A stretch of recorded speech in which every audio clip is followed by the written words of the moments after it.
There's a strange kind of pain that comes with wanting to be something you once were. In this video, we'll explore what a real comeback actually looks like. Not the motivational version, but the internal one. The one that happens when you're trying to rebuild yourself after everything fell apart. And why understanding this process might be the most important thing you do this year. We use the word comeback like it's something external, a return to success, a reversal of fortune. But the real comeback, the one that matters, isn't about what others see. It's about what happens inside you when you've lost something important, your confidence, your direction, your sense of who you are. And here's what no one tells you. The hardest part isn't starting again. It's accepting that you can't go back to who you were, because that version of you, it doesn't exist anymore. Let's start with what actually happened, not the sanitized version you tell people, but the real one. Something ended.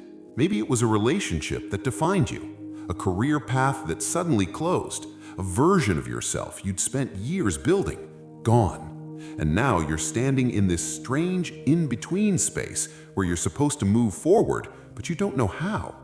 Because here's the thing, when people talk about comebacks, they talk about rising from the ashes.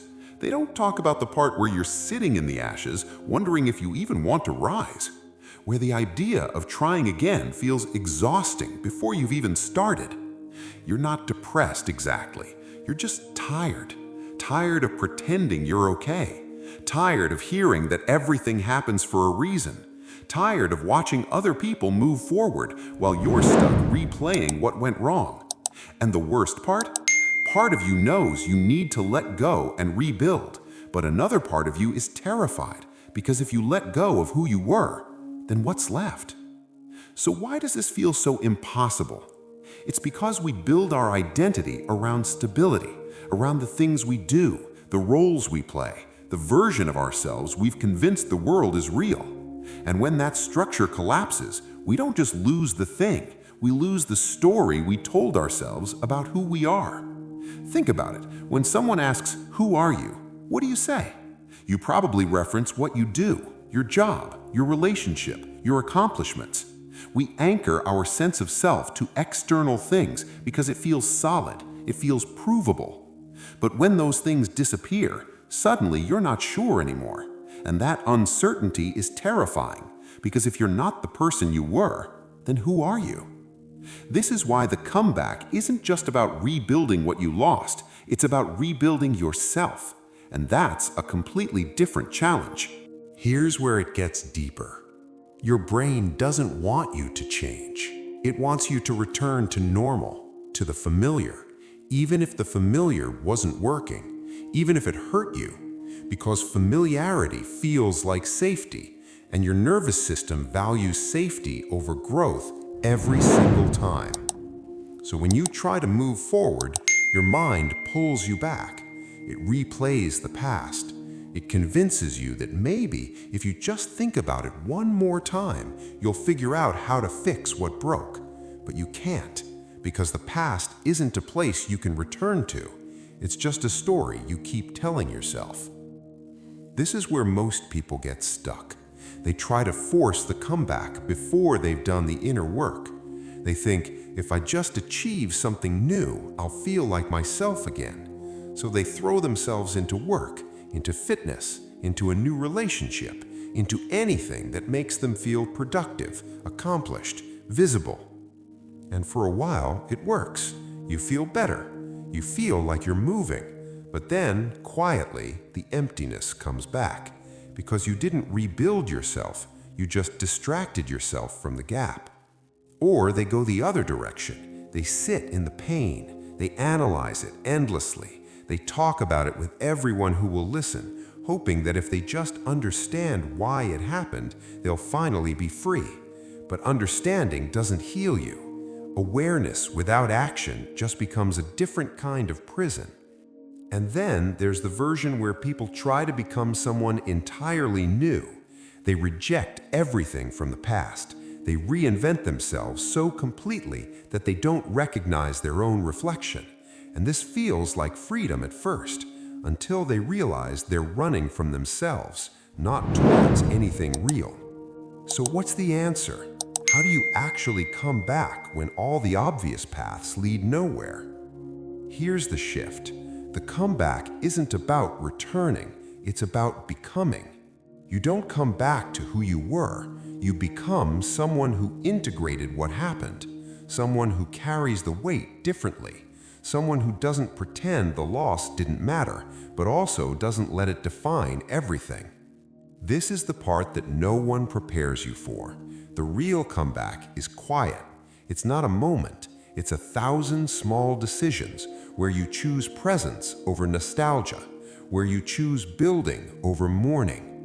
It's the day you stop checking their social media, not because you've forgotten, but because you're finally more interested in your own life than their absence from it.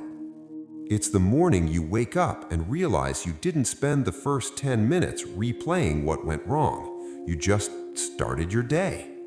It's the moment you try something new, not to prove anything, not to fill a void, but because you're genuinely curious again. These are the real markers, not the big wins, the small shifts in where your attention goes. And here's what makes this possible. Accepting that you're allowed to be a different person now.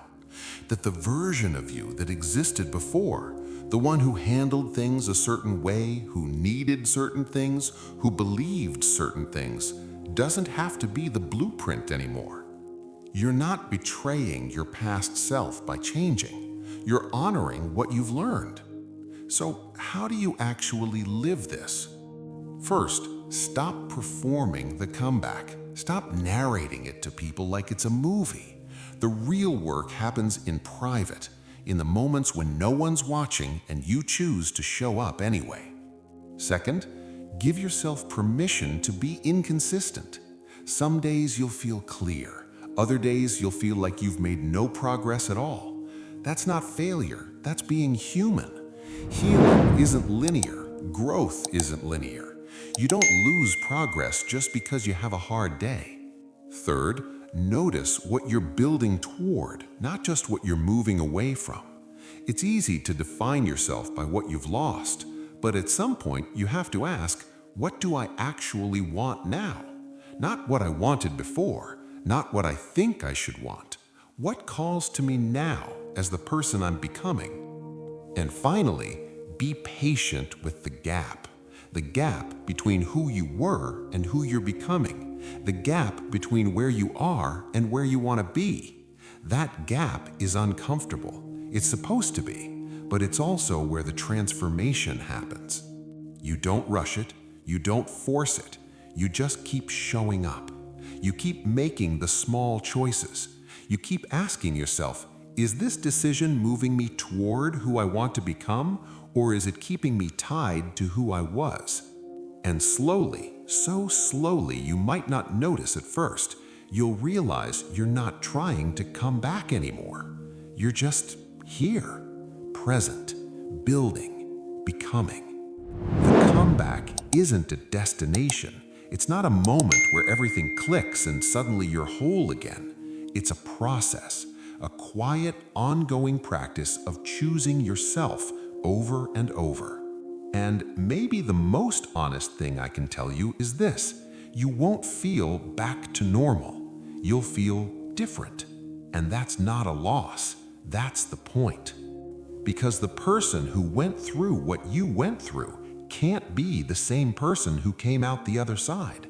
And that's okay. That's more than okay. So if you're in the middle of it right now, if you're in that uncomfortable space where you're not who you were, but you're not yet who you're becoming, know this: you're exactly where you need to be. The comeback is already happening. You're living it right now. What part of this did you recognize in yourself?